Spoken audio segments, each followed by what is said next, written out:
Hi, this is Hendrix from Real Virtual Assistant. So, today papakita natin yung client payment ko. Weekly payment siya. So, we will transfer yung payment from PayPal to GCash. Kasi normally, kapag ita-transfer mo yung PayPal before para magamit mo yung funds, ang nangyayari, ita-transfer mo sa bangko mo, which will takes you like parang 2 days or 3 days pa. And may bawas pa siya na 50 pesos. And matagal pa. So from PayPal nga to GCash. So mabilis lang siya, as in seconds, pakita natin.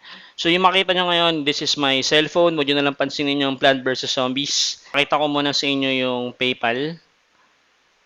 So lalagin muna ako dito sa PayPal ko.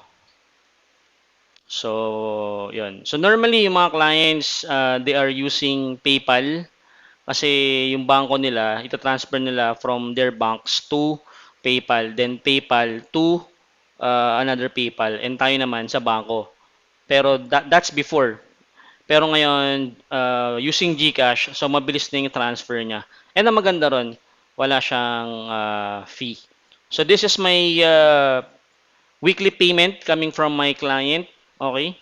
So that's my PayPal balance. So ito transfer natin siya para may pambili tayo ng bigas. Okay? So that's one of my client. So send natin siya. So baba muna tayo rito. Punta tayo sa GCash. Okay? So pakita ko sa inyo yung yung GCash. So that's my GCash. Still loading.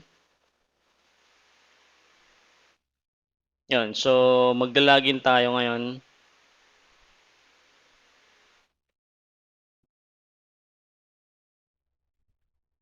So, type na natin yung pin natin dito as normal. Ngayon. So, skip for now. So, yun yung GCash balance ko ngayon. Okay? So, ang gagawin nga natin, i-transfer natin yung PayPal balance to GCash. So, yun. Still loading. Yun. So, that's PayPal. Okay? So, kung makikita nyo, yung PayPal balance ko kanina ay 14,947.27. So, ang gagawin lang natin ay transfer natin siya. Okay? Kasi nakalink na yung PayPal ko sa GCash. So, yun lang. Ita-transfer natin siya. So, click lang natin yung next dito. So, yan yun. I-confirm lang natin for validation. Yun. So, being processed, so refresh lang natin ang ating screen. So, that's 12 pesos pa rin. So, refresh lang natin yung screen.